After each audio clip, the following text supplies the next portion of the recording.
Hey guys, it's Chloe. Welcome back. Hey guys, it's Chloe. Welcome back to my YouTube channel. I hope you guys are good. I hope you're doing well. Anyways, exam time is coming and I decided I was going to do a video on how I went from a C average to an A average, and hopefully this can help you improve your marks as well, because yeah, academics is getting tough. It's midterm exams, and for us who do IEB, we've got a lot going on. So anyways, I'm gonna be giving you guys some study hacks, some tips that'll help you, and also how I managed to improve my marks. So last year, I can tell you guys, I was not serious with my academics at all. Maybe because I want to say there was a lot going on, but also I don't want to give excuses for myself. I was not serious at all. But last term, I decided that I am a changed person and that we are going to get these marks up. So that's tip number one. You have to get the right mindset. You have to identify your goals and you need to figure out what exactly you want to do. What helped me the most was identifying why I am actually trying to do well in school. Yeah, there are many reasons, partly because I want to study psychology, another part of it being that I want to get into a decent university. So I guess those were my main reasons and my main focus on why I wanted to improve my marks and why I wanted to get to a much higher standard. So that's tip number one. Make sure you have the correct mindset. Make sure you identify a goal. I actually wrote down what I wanted to say because it's actually quite a lot of things that actually helped me. Okay, the second thing is that you need to come up with a routine.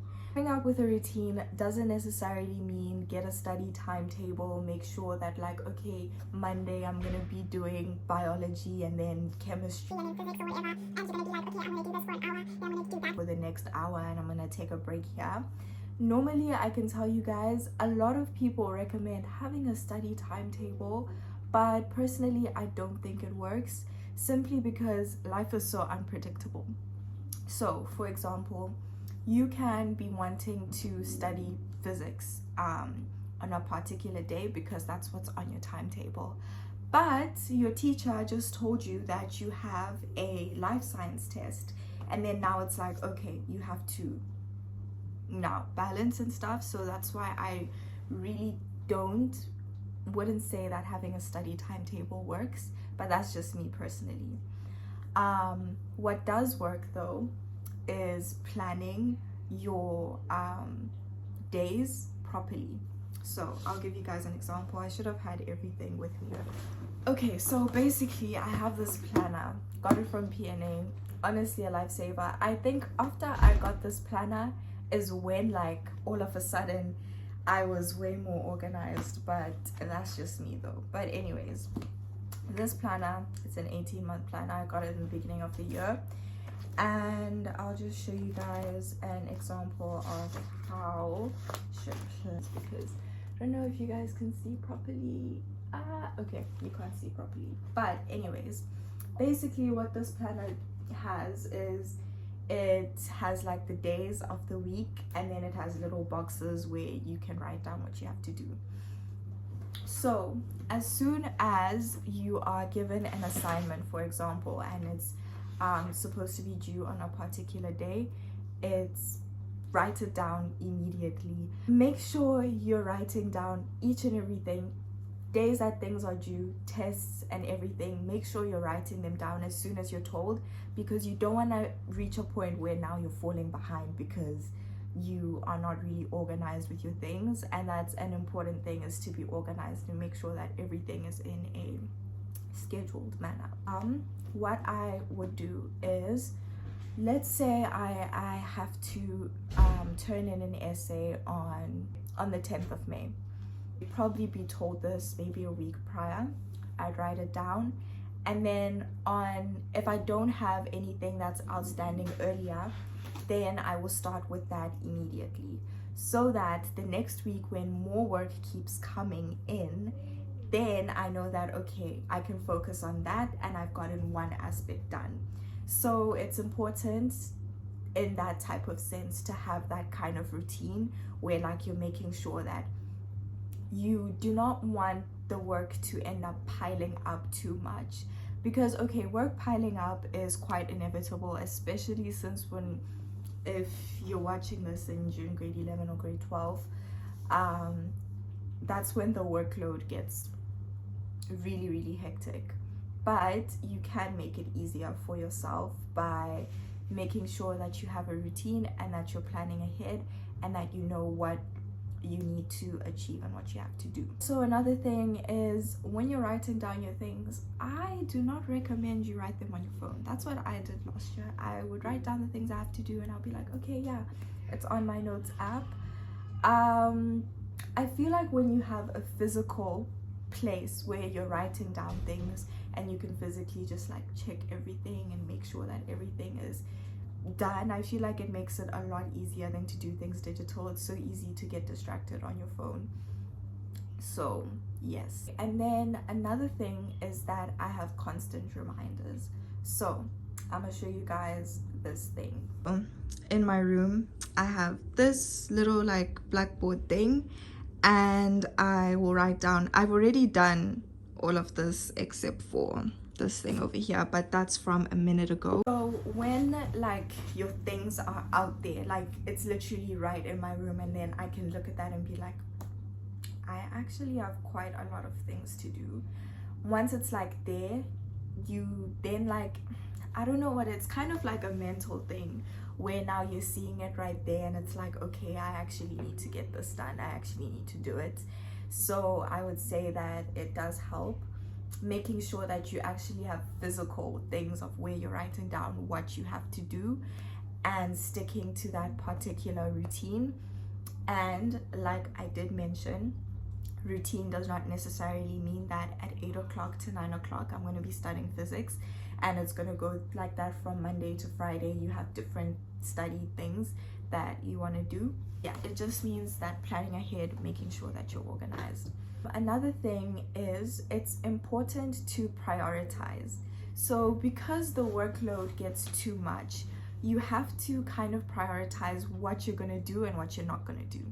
So for example, I could have a CAT test. Well, I have a CAT test on Thursday, and let me think of something. Okay, and then I got an unexpected essay or something that's due. No, how do I give an example of this? Okay, what I'm trying to say is you have to prioritize what's the most important. So for example, okay, now I have an example. So I have a CAT test on Thursday, and then let's say I have an unexpected what subject? Business test. So what I'm gonna do is I'm going to choose which one is the hardest and which one I need to work the hardest for, and then prioritize the next one, which one I don't know and which one I can kind of get my way out. A lot of times people study what they know, and that's what I used to do. I would study what I know, and that's just a waste of time. Study what you don't know. Make sure it sounds like something that's very self-explanatory, but it is something that can happen where you end up just wasting your time studying things that you know, maybe because it's giving you comfort that like, oh yeah, I know what I'm doing, when meanwhile you have a whole nother subject that you know nothing about. And yeah, that's another thing. Oh my god. Next thing is, now it's time for you to find ways on how you remember things. So everyone remembers things differently. That's why I wouldn't necessarily tell you guys that if you do study the way I study, your marks will go up, because every single person remembers things differently. One thing that like I've realized about school is it's definitely a memory game. When they're testing you, they're just testing your memory. So you need to find ways that's gonna make you remember. let me show you guys, let me tell you guys what helps me remember. Maybe you can try it out and it will work for you. For cats, so this is a perfect example because everything is here.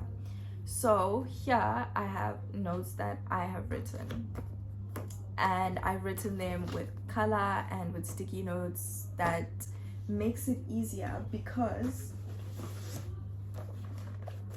learning from a textbook is boring. It's boring. So yeah, I use color, I write notes, and then after I've written the notes, I read over them, but then with the textbook open as well, because when I'm writing my notes, I'm mainly summarizing things. So just in case there's important information, I'll be like standing. Okay, let me tell you. So this is me. I'll stand right here by my desk and I'll have my textbook open, and then I'll have the mini notes that I wrote open. So I would say, for example, okay, basic components of a network, and then I'd recite them. And then I would go onto the textbook and see if there's anything about that I'm missing. Me standing up and showing you guys this was very useless because I could have just told you guys, but I feel like it. Next thing is that you have to try and make studying fun for you. It sounds like it's impossible, but it's possible. Make it fun. So, for example, I study in an environment that I'm comfortable in. I can't sit on a desk and like look at my book and try and study. It doesn't work for me. So I study in the comfort of my own bed. And yeah, I'll just show you guys what's going on here because like I said, I was already doing something. So everything is kind of just there. The last thing is that you have to constantly remind yourself that it is possible to achieve what you want to achieve. It's not too late. And that you have potential to achieve all of your goals whenever you feel less motivated. And yeah, this is not to say I don't feel motivated at all sometimes. Like recently, I can't lie, I haven't been feeling as motivated and I feel very much under pressure, but that's, yeah, hopefully this helped you guys, and hopefully you guys will do well in your next upcoming exams. And yeah, stay focused. We're almost at the end. Well, why am I saying we're almost at the end like everyone that watches my videos are the same age as me? Okay, if you're still in grade 8,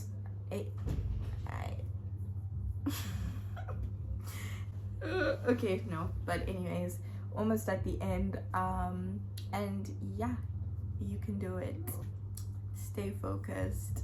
Thank you guys so much for watching this video. Be sure to like and subscribe to my YouTube channel, and also let me know. I'm very much open to suggestions on what videos you would like me to make. But yeah, I'm kind of running out of ideas, guys, but I had fun making this video.